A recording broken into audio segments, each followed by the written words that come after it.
अस्सलामुअलैकुम। प्रोग्राम में आपको खुशामदीद कहते हैं और मैं हूं सना मिर्जा। मुल्क चलाने के लिए पैसे नहीं है तो क्या हुआ, अवाम को फिक्र करने की जरूरत नहीं है और मसाइल इसी तरह चलते रहेंगे। किसी और ने नहीं बल्कि वजीर आजम पाकिस्तान इमरान खान साहब ने आज वजीरिस्तान का दौरा किया है और अवाम को एक मरतबा फिर याद दिलाया है कि जेबें अगर खाली भी हों तो उसके बावजूद भी परेशान होने की जरूरत नहीं है। रमजान सर पर है लेकिन उसके बावजूद भी परेशान होने की जरूरत नहीं है। पेट्रोलियम प्राइसेस, गैस प्राइसेस, बिजली के प्राइसेस आसमान को छू लें लेकिन फिर भी परेशान होने की जरूरत नहीं है, क्योंकि जो पिछली हुकूमतें गंद डाल कर गई हैं, चाहे वो पीपल्स पार्टी पर डाल दें चाहे नून लीग पर डाल दें, लेकिन उसके बावजूद कुछ मुश्किल फैसले और सख्त फैसले भी करने पड़ेंगे, लेकिन उसके बावजूद भी परेशान होने की जरूरत नहीं है। क्या अवाम की तशफ़ी इस जुमले से हो सकेगी कि मुल्क चलाने के लिए पैसे नहीं है लेकिन अवाम को परेशान होने की जरूरत नहीं है? आज प्रोग्राम में इस पर भी हम बात करेंगे। पाकिस्तान तहरीक इंसाफ की जो हुकूमत है उसने अगर एक वजीर खजाना को तब्दील कर भी दिया तो ये इतना बड़ा मसला नहीं होना चाहिए, क्योंकि पीपल्स पार्टी ने अपने दौर में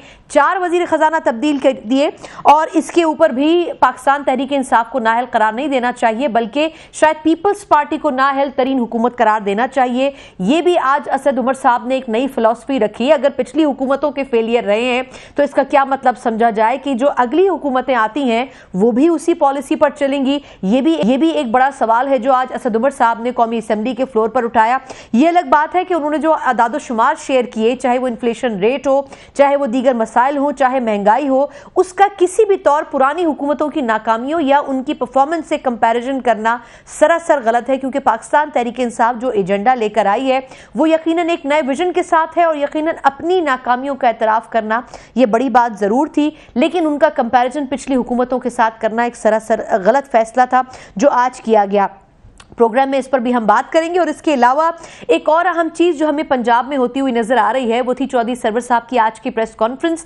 इससे पहले कि हम इस प्रेस कॉन्फ्रेंस पे बात करें, परवेज इलाही साहब जो कि स्पीकर पंजाब असेंबली भी हैं और बड़े अहम इत्तेहादी हैं पंजाब के अंदर, उन्होंने आज ग्रीन सिग्नल दिया है कि बुज़दार साहब को मुस्लिम लीग काफ हर सूरत में सपोर्ट करेगी और शायद उसके रिएक्शन में ही सरवर साहब को यह कहना पड़ा जो पिछले कुछ दिनों से खासे एक्टिव हमें पंजाब में नजर आ रहे थे कि अगर मेरी कुछ बातों को मान लिया जाता तो शायद पंजाब में पाकिस्तान तहरीक इंसाफ ज्यादा बेहतर पोजीशन में होती। इसका मतलब यह समझा जाए कि शायद काफ लीग की इतनी जरूरत पड़ती, जो कि आज कुछ मजबूरियों की वजह से पाकिस्तान तहरीक इंसाफ को उनको साथ लेकर चलना पड़ा। क्या ये वो बयानियां हैं जो कि उन्होंने दबे लफ्जों में देने की कोशिश की है, या फिर जो खबरें हैं कि चौधरी सरवर साहब शायद पाकिस्तान तहरीक इंसाफ के गवर्नर पंजाब के ओहदे से मुस्ताफी हो सकते हैं अगर उनकी बातें नहीं मानी गई? तो इस पर भी हम बात करेंगे प्रोग्राम में। और सबसे बढ़कर यह कि पाकिस्तान तहरीक इंसाफ के अंदरूनी जो बड़े लीडरान हैं उनके आपसी जो मसाइल हैं और उनका एक पेज पे होना। फिरदौस आशिक अवान साहिबा का आज का स्टेटमेंट बड़ा इंपॉर्टेंट है जिसमें उन्होंने वजीर पेट्रोलियम साहब का वजीर पेट्रोलियम गुलाम सरवर साहब को कोट करते हुए कहा कि उन्होंने इंटेंशनली बहुत सी चीजों को मैनिपुलेट किया, प्राइसेस बढ़ाए और उसका बोझ सारा अवाम पर डाला गया। एक तरफ अच्छी बात यह कि पीटीआई ने अपनी गलती को तस्लीम किया, दूसरी तरफ क्या खान साहब का जो एजेंडा था अवामी मसाइल हल करने का, उसको आखिर वज़रा अंडरस्टैंड क्यों नहीं कर पा रहे कि हमारी वजीर इत्तलात मुशीर इत्तलात को ओपनली एतराफ़ करना पड़ रहा है कि ये गलतियां उन्होंने की और इसी वजह से उनको ओहदे से हटाया गया। ये वो तमाम इश्यूज़ हैं जो आज प्रोग्राम के एजेंडा में। एक मुख्तसर वक्फे के बाद हमारे जो मेहमान हैं उनसे आपका तारुफ करवाएंगे, हमारे साथ रहिएगा।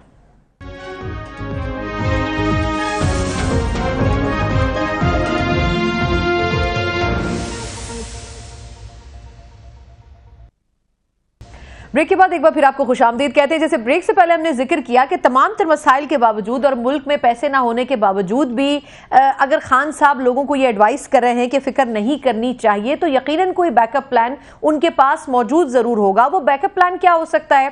जब वो वज़रा को भी तब्दील कर रहे हैं और कुछ वज़रा को निकाल भी रहे हैं और दूसरी तरफ जो उनके साबका वजीर खजाना है वो ये भी कह रहे हैं कि अगर हमने ये सब कुछ किया, यानी कि हमने वजीर खजाना तब्दील किया, तो पिछले अदवार में भी 3-3, 4-4 मरतबा वजीर खजाना तब्दील होते रहे, तो इसमें नई बात क्या है? प्रोग्राम के पहले से हम इस पर जरा तफसीली बात करते हैं कि आया पीटीआई का कंपैरिजन पिछली गवर्नमेंट्स जो होती रही हैं, जो चलती रही हैं, उनसे करना चाहिए, या फिर खान साहब अगर अवाम को एतमाद में लेके एग्जैक्ट पिक्चर बता रहे हैं तो वो गलत नहीं कर रहे? इस पर थोड़ा सा हम डिबेट करेंगे। जो मौजूद पैनलिस्ट मुझे ज्वाइन कर चुके हैं स्टूडियो से, मैं तारुफ का आगाज करूंगी। पाकिस्तान पीपल्स पार्टी के सीनियर रहनुमा सेनेटर बहरामंद तंगी साहब हमारे साथ मौजूद है, सर बहुत शुक्रिया ज्वाइन करने के लिए। इनके साथ तशरीफ रखती है मुस्लिम लीग नून की सीनियर रहनुमा शाइस्ता परवेज मलिक साहिबा, thank you so much for joining. मेरे साथ वीडियो लिंक पर मौजूद है मुस्लिम लीग काफ के सीनियर रहनुमा कामिल अली आगा साहब, सीनियर पॉलिटिशियन है। सर बहुत शुक्रिया आगा साहब आपका शामिल होने के लिए। और पाकिस्तान तहरीक इंसाफ के सीनियर रहनुमा, केपीके में बड़े वोकल भी हैं, शौकत यूसुफजई साहब हमारे साथ मौजूद है। यूसुफजई साहब से बहुत शुक्रिया। मैं यूसुफजई साहब सर आगाज आपसे करूंगी। ठीक है कि आप केपीके में इस वक्त मौजूद हैं, पर खान साहब ने आज जो स्पीच की है सर वजीरिस्तान में, एक तो बड़ा क्लियरली उन्होंने कहा है कि मैं एनआरओ किसी को नहीं दूंगा। दूसरा उन्होंने सर आवाम को डराया है या असल हकीकत बताई है कि खजाने में पैसे नहीं है, मुल्क चलाने के लिए पैसे नहीं है, लेकिन आवाम को फिक्र नहीं करनी चाहिए। सर अब ये स्टेटमेंट आवाम किस तरीके से आप एब्जॉर्ब करेंगी, थोड़ा सा अगर गाइड कर दें। बिस्मिल्लाहिर्रहमानिर्रहीम। देखिए आज तक जितने भी हुक्मरान आए पाकिस्तान में, बदकिस्मती से आवाम को तो पता ही नहीं था कि मुल्क कैसे चल रहा है और क्या हो रहा है। क्या आज तक ये नहीं पता चला कि कितनी इन्वेस्टमेंट आ रही है। सारे जितने भी हुए बस कागज़ों के अंदर, ऐलानात तक के अंदर पहली हुकूमत है जो हकीकत बता रही है। क्योंकि देखिए ये लोगों को पता चलना चाहिए महंगाई क्यों आई है, डॉलर क्यों ऊपर गया है। लोग तो क्वेश्चन करते हैं ना कि हुकूमत आई है, हुकूमत ने बड़े दावे किए थे, अब ये क्यों ऐसा हो रहा है। देखिए हकीकत बताना चाहिए, उसके बाद फैसला आवाम ने करना है। जब मुशर्रफ का दौर था, ये इको आ रहा है, जरा इसको खत्म करा दें प्लीज। जी जी देख जी सर। 6,000 अरब कर्जा था जब पूरे पाकिस्तान जब बना था, ले मुशर्रफ के दौर तक। फिर जो पीपल्स पार्टी की गवर्नमेंट जब खत्म हो रही थी तो 15,000 पे कर्जा पहुंचा था। और जब ये पीएमएल की गवर्नमेंट गई तो 30,000 अरब का कर्जा। अब ये कोई डिनाई तो कर नहीं सकता। तो सर जब आपकी गवर्नमेंट जाएगी तब भी तो कुछ हजार अरब होगा ही ना। हर गवर्नमेंट कुछ ना कुछ कर्ज तो लेती है ना यूसुफजई साहब। जी सर। देखिए ये तो बिल्कुल, मैं कर्जों के खिलाफ बात नहीं कर रहा हूँ, मैं कर्जे के खिलाफ बात नहीं कर रहा हूँ। मैं ये कह रहा हूँ कि कर्जे वहां पे लगे जहां से वापसी का कोई जरिया ही नहीं है, रिटर्न नहीं है। यानी आवाम अगर पूछे कि ये 30,000 अरब रुपए पाकिस्तान में कहां पर लगे तो आपके पास कोई जस्टिफिकेशन नहीं है। आप क्या बताएंगे? आप ये बताएं कि 30,000 रुपए पे हमने सारे अस्पताल ठीक कर दिए थे। ये जो 30,000 अरब का कर्जा लिया है क्या हमने सारे स्कूलों को ठीक कर दिया? तो ये सारे क्वेश्चन तो उठते हैं ना। अच्छा आप कह रहे हैं कि आवाम को एग्जैक्ट पिक्चर बताना सही बात है, बजाय इसके कि ये समझा जाए कि वो अंडर प्रेशर होंगे, उनको रियलिटी पता होनी चाहिए। खान साहब इसीलिए बता रहे हैं। मैं आपको बताऊं जी जी, इसलिए बताना लाजमी है, इसलिए बताना लाजमी है कि हम रोजाना 7 अरब रुपए रोजाना सुबह जब हम उठते हैं ना तो रोजाना 7 अरब उन कर्जों। सर ये 7 से बढ़ गया, वैसे 12 अरब मुझे पता था। तंगी साहब 16 अरब कह रहे हैं। वो कर्जे जी जी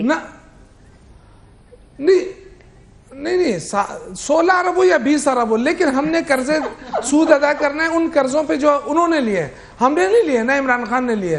तो ये जो चीजें ये कोई डिनाई कर दे तो मुझे फिर बात आगे बढ़। चलिए मुझे यूसुफजई साहब ठीक है सर, लेकिन जो थोड़ा सा डॉलर भी जो सर हवा में उड़ा है उससे भी तो सर कुछ कर्जे बढ़ गए ना।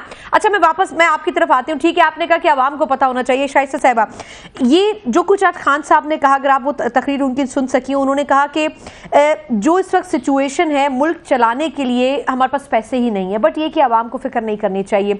असद उमर साहब ने स्पीच की आज पार्लियामेंट में, उन्होंने ये कहा कि हमने 1 मरतबा वजीर खजाना बदला है, पीपल्स पार्टी ने तो 4 मरतबा बदले। अगर टीम बदली जाती है तो वो फॉर इम्प्रूवमेंट होती है। आपके ख्याल में ये नैरेटिव ठीक है पाकिस्तान तहरीक इंसाफ का? बिस्मिल्लाहिर्रहमानिर्रहीम। थैंक यू सना। देखिए मुझे तो वो खुद जितने कंफ्यूज्ड है ना, इतना ही वो कोशिश कर रहे हैं कि पूरी कौम कंफ्यूज हो जाए।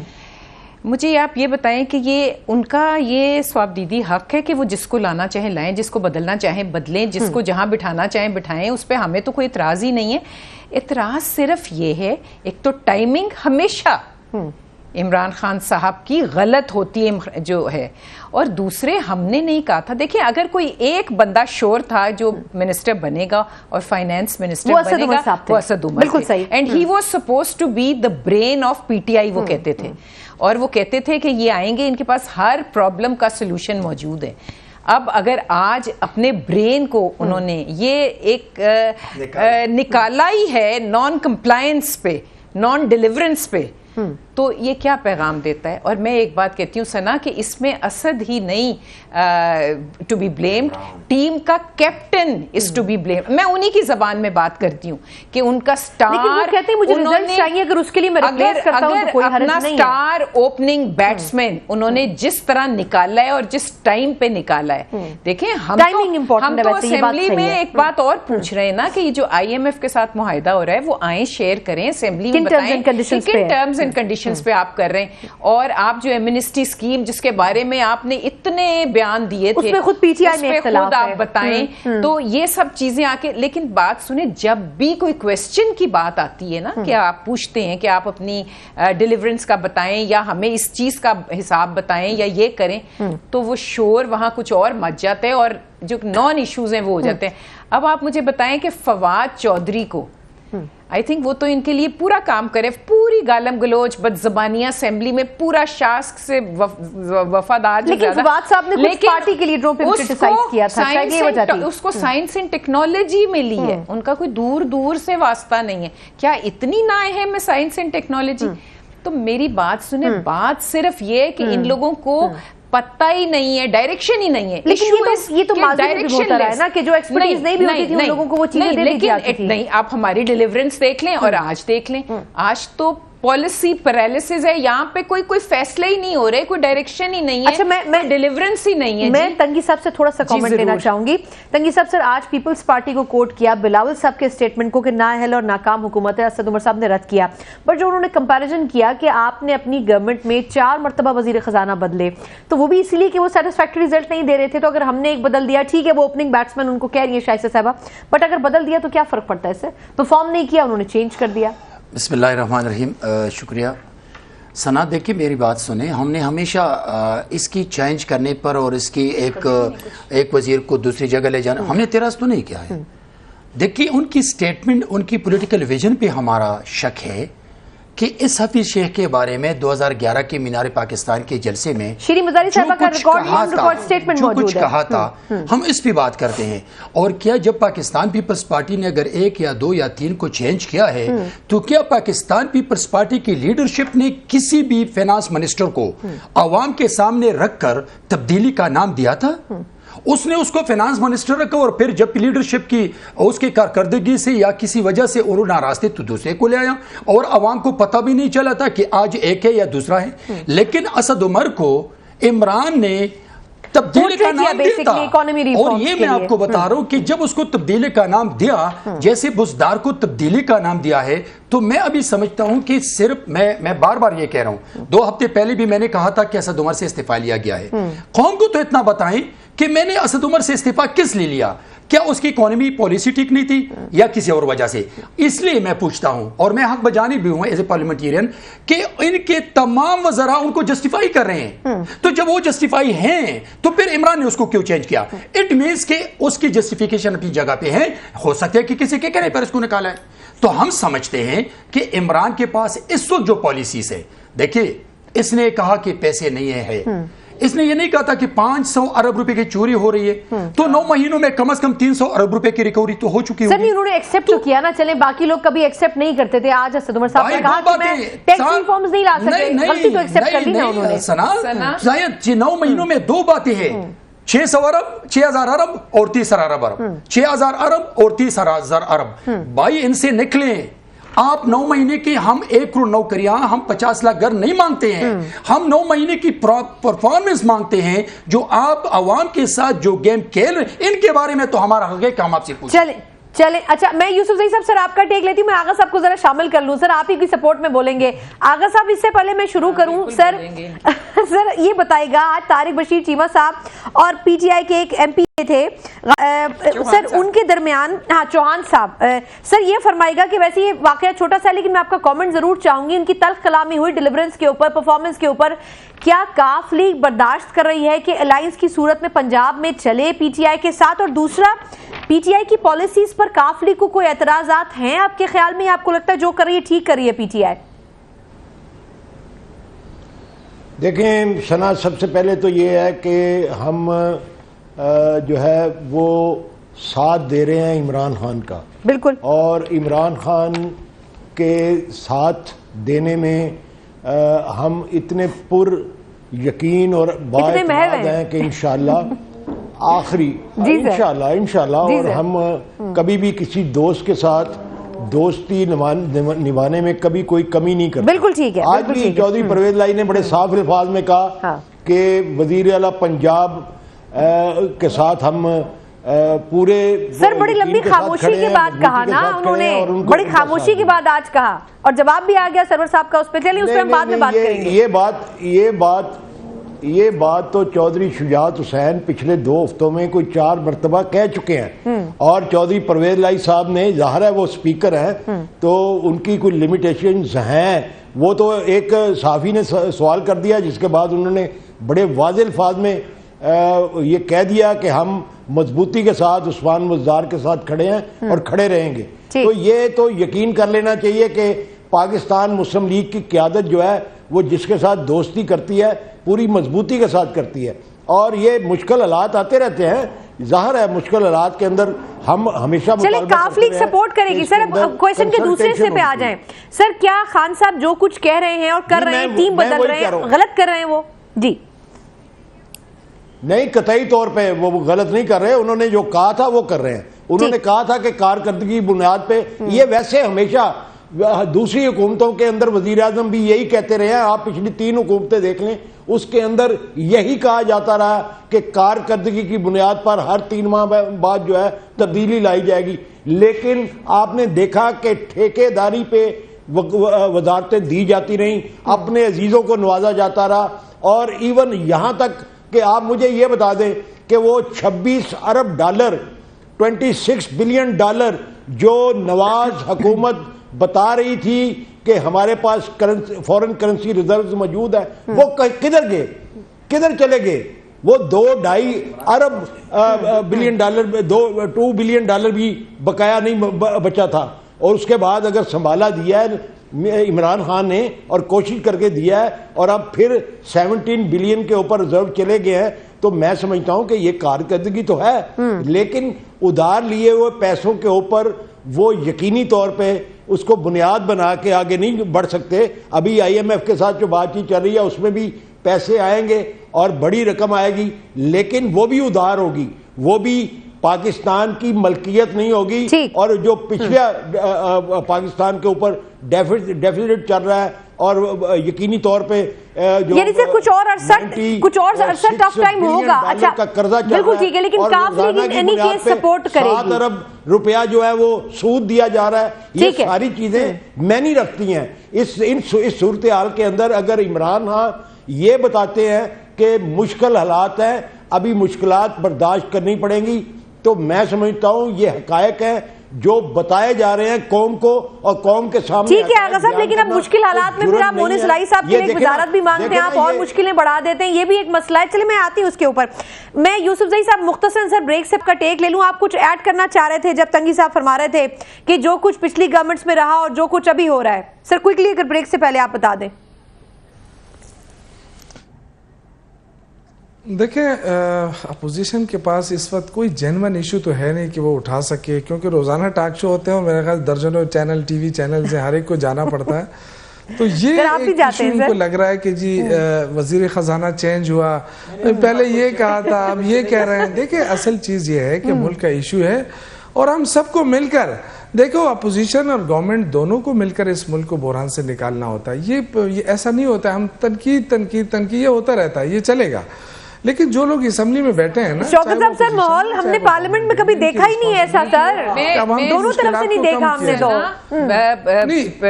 ये बदकिस्मती है ना, लीडर ऑफ द बदकिस्मती है, उन्होंने तो फ्लोर ऑफ द हाउस पे पहले दिन ऑफर की थी क्या ये मुल्क को निकाले ये मुआशी बहरान से। नहीं बहुत सारे। अच्छा मैं यूसुफजई साहब मैं सर ब्रेक के बाद इसी पॉइंट से शुरू करती हूँ। खान साहब ने हर 15 दिन बाद आने का वादा भी किया था पार्लियामेंट में, वो भी पूरा नहीं हुआ, लेकिन पिछली हुकूमतों में भी बहुत से वादे हुए। मैं यूसुफजई साहब से शुरू करूंगी। एक मुख्तसर वक्फे के बाद डिबेट इसी पॉइंट से शुरू करेंगे कि खान साहब पे तनकीद अपनी जगह, लेकिन क्या पिछली गवर्नमेंट्स ने बहुत कुछ तब्दील किया मुल्क के अंदर और सबसे बढ़कर पंजाब में इस वक्त जो कुछ हो रहा है, क्या किसी पॉलिटिकल चेंज की इब्तिदा हो सकती है? इस पर बात करेंगे एक ब्रेक के बाद।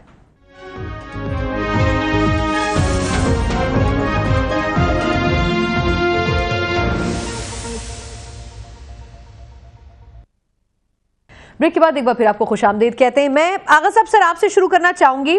सर ये जो पंजाब के अंदर चेंजेस हैं, चले खान साहब फैसले कर रहे हैं और हर सूरत में काफ लीग उन्हें सपोर्ट कर रही है, ये फरमाएगा कि आज परवेज इलाही साहब ने गुफ्तगू की, उसके बाद सरवर साहब की एक बड़ी तवील प्रेस कॉन्फ्रेंस थी जिसमें उन्होंने अपने करियर और अपनी तमाम एक्सपर्टीज पे बात की और उन्होंने आखिर में बड़ा सख्ती के साथ कहा कि मैं इस्तीफा नहीं दूंगा, लेकिन अगर मेरी बात मान ली जाती तो पीटीआई की पंजाब में अक्सरियत होती। इसका मतलब ये कि काफ लीग की जरूरत शायद उस तरह ना रहती है एज आ इत्तेहादी जिस तरह अभी है। सर क्या मैसेज क्या देना चाहते सरवर साहब आपके ख्याल में? देखें, मतलब तो आप कुछ भी निकाल सकती हैं, लेकिन हमारे तल्लुकात सरवर साहब से बिल्कुल ठीक है। उनके साथ मुलाकात भी अब तसलसल के साथ होती है और रवाबत भी ठीक है, लेकिन मफरूदा तो कुछ भी हो सकता है। अगर हम सारी सीटों के ऊपर अपनी जो हमारे टिकट मांगने वाले थे उनको टिकटें दे देते तो शायद पीटीआई को इतनी सीटें ना मिलती और हमें ज्यादा मिल जाती। तो ये चीजें जो है ये तो मफरूदे हैं ना जी, कोई भी मफरूदा कायम किया जा सकता है। तो मेरे कहने पे कोई यकीनी बात तो नहीं हो सकती, या सरवर साहब के कहने पे उनकी ख्वाहिश तो हो सकती है या मेरी ख्वाहिश हो सकती है, लेकिन हकायक जो है वो ये है कि इस वक्त सिचुएशन ऐसी है कि पाकिस्तान मुस्लिम लीग और हमारी क़यादत के बगैर अल्हम्दुलिल्लाह ये पंजाब जो है उसके अंदर वो यकीनी सूरत हाल नहीं आ सकती अगर हमारी तरफ से कोई किसी किस्म की मुआदे की खिलाफ वर्दी हो या बदनीयती हो या साजिश हो जो कि हमारी गुट्ठी में लिखा ही नहीं हुआ। ठीक है सर, काफ लीग नहीं करेगी, चलेंगे काफ लीग तो सर धोखा नहीं देगी, लेकिन ये जो सरवर साहब कह रहे हैं, ठीक है मैं आगे साहब पॉइंट सर आपका आ गया कि काफ लीग हर सूरत में इत्तेहाद के तौर पे सपोर्ट करेगी।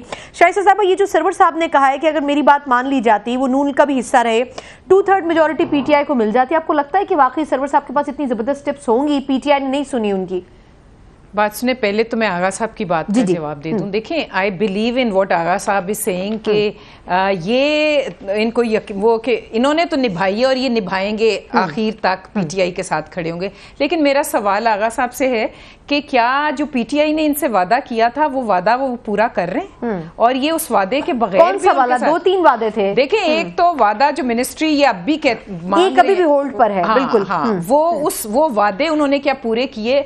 उतनी शराइत, ये किसी शराइत पर आए थे, ये वैसे ही नहीं आए थे। देखें, इनकी भी कंडीशनल थी, अब वो कंडीशंस पूरी नहीं हो रही, तो अब भी ये खड़े हैं साथ। उस पे कुछ अर्से पहले मीटिंग्स भी हुई हैं, बिल्कुल हुई हैं और बार बार हो रही हैं और होती हैं। मुझे मौका दे। जी मैं आगा साहब आपका टेक लूंगी, मुझे इनकी तरफ से तो पूरा यकीन है कि ये तो तोड़ निभाने की कोशिश करेंगे, लेकिन अगला अपने वादे पे खड़ा है कि नहीं है, ये बात है। जी आगा साहब, सर वादा वफा कौन सा होता है? वो जो हो जाता है पूरा या नहीं होता? सना देखें, इसमें कोई शक नहीं, शायस्ता ठीक कह रही हैं कि कोई भी पॉलिटिकल अलायंस जो है वो गैर मशरूत नहीं होता।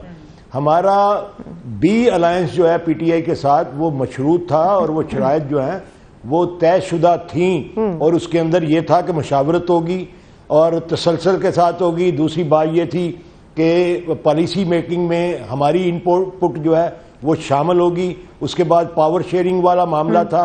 उसके बाद ये था कि हमारे जो मुंतखब नुमाइंदे हैं उनको वही इज्जत और एहतराम दिया जाएगा जो पीटीआई के मेंबरान असम्बली को दिया जाएगा। तो ये सारी चीजें जो हैं वो उसमें शामिल थी मुआदे के अंदर, ये यकीनी तौर पे। लेकिन हमारा मामला ये है कि हमारी जमात की क़यादत जरा मुख्तलिफ क़यादत है।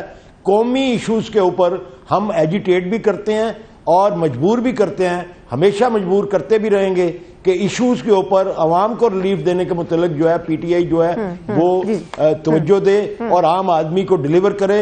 और ये जो महंगाई और बेरोजगारी के मसाइल हैं और मईशत को मजबूत करने के मामलात हैं, उसके अंदर तसलसल के साथ मशावरत जो है वो जारी रहे ताकि मुल्क के अंदर बेहतरी आए। रही बात एक मिनिस्ट्री की, तो मिनिस्ट्री के मुतल्लिक तो प्राइम मिनिस्टर ने अभी पिछले 2 हफ्ते पहले ये बड़े खुल के बात कर दी थी कि नेक्स्ट स्लॉट के अंदर जब भी और टेकिंग होगी, उसके अंदर मोनसलाई साहब को बिल्कुल ठीक, बिल्कुल ठीक मिलेगी, तो हम मुतमिन हैं को ये ठीक है सर। लेकिन जब सैलरीज बढ़ाने की बात आती है, गाड़ियां मंगवाने की बात आती है, उसमें कोई गाइड नहीं करता गुलजार साहब को, तो इसलिए करते हैं ठीक है, वो मुआवजे का हिस्सा था। बिल्कुल ठीक है। तंगी साहब, सर आपको पॉइंट ऐड करना चाह रहे थे सर इस हवाले से। देखिए, मैं सरवर साहब को क्यों कहने की जरूरत पेश आ रही है सर? देखिए, सरवर साहब जो कुछ कह रहे हैं, मेरे ख्याल में उस दिन जो इंटरव्यू में उसने खुल के कहा कि भाई हम आलू चोले बेचने के लिए नहीं आए हैं, और वो जो दूसरी स्टेटमेंट आप कह रहे हैं, मैं आपको बता दूं कि कुछ होने वाला है, लेकिन जल्दी होने वाला था, लेकिन हाथ खींच लेके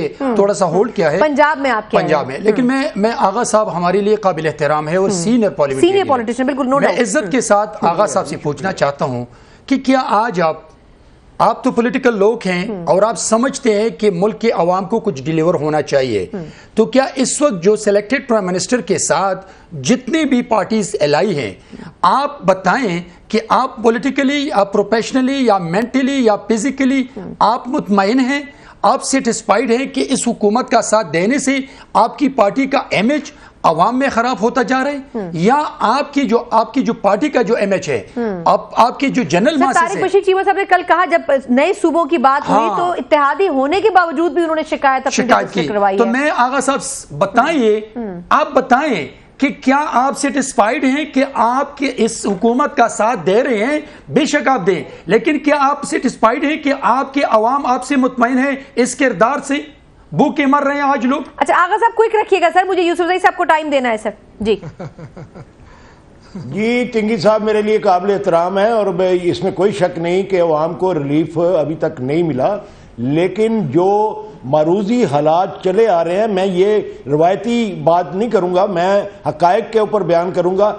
और यही वाली बात है जो आज इमरान खान ने भी कर दी कि ये मुश्किलात हैं और मुश्किल वक्त जो है मजीद भी बर्दाश्त करना पड़ेगा। तो ये सच्चाई जो है, ये हमारा यकीन है, और यकीन है इमरान खान के ऊपर कि वो झूठ नहीं बोलता, दयानतदार आदमी है, ईमानदारी से मुल्क और कौम की खिदमत करना चाहता ठीक है। ये हमारे साथ मुशावरत जो है उसके अंदर अगर तसलसल होगा। सर रोटियां पहले कम कर दी आपने, शाइस्ता साहबा कह रही है 2 से 1 रोटी पे आ गए से इंशाल्लाह निकल जाए। और आप सर ब्लैकमेल भी करते हैं पीटीआई को, माजरत के साथ, अदब के साथ, वजारतों के ऊपर पीटीआई काम करना चाहती है, लेकिन अंडर प्रेशर तौर पे हमने कभी ब्लैकमेल नहीं किया। हमने, हमारी सियासत ब्लैकमेलिंग की सियासत नहीं है, हमारी वाहद क़यादत है पाकिस्तान सर, उनको खुलकर काम तो करने देना पीटीआई को पंजाब में। अच्छा मैं यूसुफजई साहब का टेक ले लूं सर, वो बेचारे पिछले सेगमेंट में बोल नहीं सके, ब्लैकमेलिंग नहीं करते। चले यूसुफजई साहब, सर मुझे ये बताएं सर कि सरवर साहब आखिर क्यों ये सारी बातें कर रहे हैं? और दूसरा, काफ लीग वजारतों के ऊपर लोग भी ये कहते हैं हर कुछ अरसे बाद नाराज हो जाती है। आगा साहब खैर कह रहे हैं ऐसा नहीं होता, लेकिन हर कुछ अरसे बाद मनाना पड़ता है सर पीटीआई को, काफ लीग को। तो आखिर मसला क्या है सर पंजाब में? देखिए, घर की बात होती है, जब आप इत्तेहाद में आते हैं या एक ही पार्टी होती है, पार्टियों के अंदर भी लोग नाराज होते हैं और उनको मनाया जाता है, इसमें कोई हरज नहीं है। और क्योंकि काज वो होना चाहिए जो कौमी काज होता है। आपका इस वक्त जो मुल्क जिस हालात में है ना, उसको अभी ये कहने से और इससे फ़र्क नहीं पड़ता है, अमली इकदाम उठा के उस मुल्क को बहरान से निकालना है। मैंने आपसे पहले भी अर्ज़ किया कि ये बदकिस्मती है कि अपोजिशन सिर्फ ये कह डे 1 से कह रही है कि जी हुकूमत नाकाम है, डे 1 से, जबकि हम दूसरा तीसरा दिन थे जब हलफ लिया था। और जबकि ये 30-35 100 दिन आप नहीं रखे थे सर, किसी ने कहा थोड़ी था। तो मैं तो पहले ही अर्ज कर चुका हूँ कि देखिए मुश्किल नहीं, मैं ये अर्ज कर रहा हूँ कि देखिए मुश्किलात तो हैं इस मुल्क में, लेकिन इस मुल्क के अवाम का कोई कसूर नहीं है। उन्होंने वोट अपोजिशन को भी दिया है, हमें भी दिया है, तो मिलकर, मेरे ख्याल से मिलकर हम इस मुल्क को बहरान से निकालना सर। लेकिन ये जो आपने शुरू आप बहुत ऑप्टिमिस्टिक बात कर रहे हैं, लेकिन फिर यूसुफजई साहब बाकी लोग क्यों नहीं कर रहे पीटीआई में सर ये बात? जी नहीं, पीटीआई देखो, पीटीआई का मसला नहीं है, मसला तो इनका है जो डे 1 से ये कहते हैं कि मुल्क जो है ना बस पीटीआई ने तबाह कर दिया, जैसे कि पीटीआई कोई 60 सालों से हुकूमत में आ रही है। ये तो इनका इशू है ना, क्योंकि इनको यकीन नहीं आ रहा था कि हम भी हुकूमत से बाहर रह सकते हैं। ये कि 2 पार्टियों का सिस्टम था ना, एक जाति दूसरी आती है, एक जाति दूसरी, ये जो बारियां थी ना वो बारियां खत्म हो गई, बीच में हम आ गए। तो इनके तो दोनों की आंखों में हम खटक रहे। आप जब देखो ना टॉक शो में, आप जब बैठेंगे तो ये कभी भी पीपल्स पार्टी नून लीग के खिलाफ बात नहीं करेगी, ना नून लीग पीपल्स पार्टी के खिलाफ बात करेगी, इसलिए कि इनका मसला तो ये कि ये तो आपस में लड़ते थे ना। अब ये क्या तीसरी कुव्वत आ गई। अब इनका प्रॉब्लम ये है कि अब ये दोनों इकट्ठे हो गए हैं कि ये तो पीटीआई सर अदब के साथ सर पीपल्स पार्टी ने सर पहले दिन कहा था कि वो पीटीआई मुश्किल हालात है, लेकिन हम घबराने वाले नहीं है। ठीक है सर पीपल्स पार्टी, सर मुझे ब्रेक के बाद शुरू करने दें। एक मुख्तसर वक्फा। पीपल्स पार्टी कई मौके पर कहा कि अच्छी लेजिस्लेशन के लिए वो पीटीआई के साथ सपोर्ट करेगी, लेकिन उसके बावजूद भी जो फासले हैं वो हमें पार्लियामेंट फ्लोर के ऊपर दूर होते हुए बढ़ते हुए नजर आए। इस पर बात करेंगे एक मुख्तसर वक्फे के बाद। हमारे साथ रहिएगा।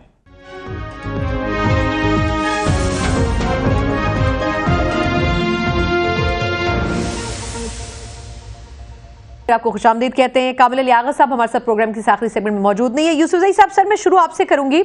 सर ये बताएगा कि अब फिरदौस आशिक अवान साहिबा ने आज एक प्रेस कॉन्फ्रेंस की और उस पर बात करनी बड़ी ज़रूरी थी।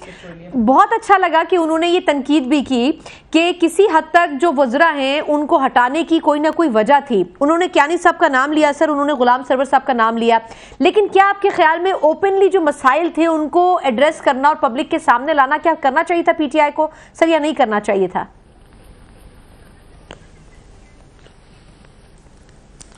देखिए, मेरे ख्याल से वो तो खान साहब ने खुद ही ऐलान किया कि जिसकी परफॉर्मेंस बेहतर होगी वो रहेंगे, जिसकी परफॉर्मेंस नहीं होगी वो जाएंगे, घर जाएंगे, चाहे वो वफाक में है चाहे वो सूबों में है।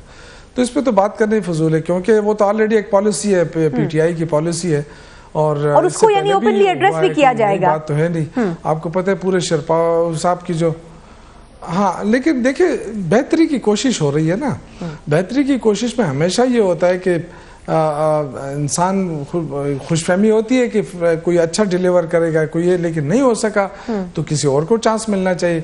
ये नहीं हो सकता कि अब दूसरी जो आपने बात की मुफाहिमत की बात की, देखो पीपल्स पार्टी ने या नून लीग ने जिसने भी मुफाहिमत की बात की है ना, ये नहीं है कि हम मुफाहिमत नहीं चाहते, हम चाहते हैं कि मुफाहिमत हो और हम चाहते हैं कि पार्लियामेंट अपना काम करे, अपना टेन्योर पूरा करे। लेकिन बदकिस्मती ये है कि देखिए अब करप्शन के केसेस चल रहे हैं और ये करप्शन के केसेस काफी अरसे से, और यही पीएमएलएन ने उसके खिलाफ बनाए, पीपल्स पार्टी के खिलाफ बनाए, पीपल्स पार्टी सर नून के दौर में बने थे सर, ज्यादातर जो केसेस अभी प्रोसीड कर रहे हैं वो केसेस चल रहे हैं इनके खिलाफ। अब जो उनके, जी बिल्कुल, मैं ये अर्ज कर रहा हूँ ना कि ये जो केसेस है हमने तो नहीं बनाए, ये केसेस चल रहे हैं। फिर नेब जो अभी बड़ी तनकीद कर रहे हैं, ये वही नेब है जो जिसका पूरा ढांचा इनके सर, अब कुछ नए केसेस भी बनने वाले हैं वैसे पंजाब में, अब कुछ नए केसेस भी बनने वाले हैं। तो मैं ये कह रहा, ठीक है, वो नए केसेस जो नए केसेस बने हैं बिल्कुल बनना चाहिए, लेकिन मैं अर्ज करूँ क्या मुफाहिमत के लिए हम वो एहतसाब ये जो चाहते हैं ना, ये जो चाहते हैं कि जी केसेस सारे वापस हो जाए और ये हम हुकूमत का साथ दे दें। अच्छा सर, ये शाइस्ता साहब का सवाल है, मेरा नहीं है। केपीके में जो केसेस हैं उनकी स्पीड पे क्या कहेंगे सर, वो क्यों नहीं प्रोग्रेस कर रहे? ठीक है वो फाइल हुए हैं लेकिन वो प्रोसीड नहीं कर रहे उस तरीके से, बंद हो गए जी, इनके पास आते हैं तो केसेस बंद हो जाते हैं। देखिए मैं अर्ज करूं, देखिए मैं तो फिर अगेन अर्ज करता हूं कि देखिए नेब हमारे अंडर में नहीं है, ये गलतफहमी हो रही है। एक बीआरटी का इशू है, बीआरटी का जो इशू था वो जो निगरान का दौर था, उस निगरान के दौर में उन्होंने केस बनाया और पता नहीं कि किस बुनियाद पे बनाया, लेकिन हम चाहते थे कि इसका काम मुकम्मल हो जाए, उसके बाद बेशक करे। सर चले 10 से ज्यादा केसेस हैं, खटक साहब का केस है, हेलीकॉप्टर केस है, लंबी फिल्म, ठीक है यूसुफजई साहब, सर टाइम थोड़ा सा कम है सर, बिल्कुल ठीक है पॉइंट, जी देखिए जी कंप्लीट कर लें सर जल्द।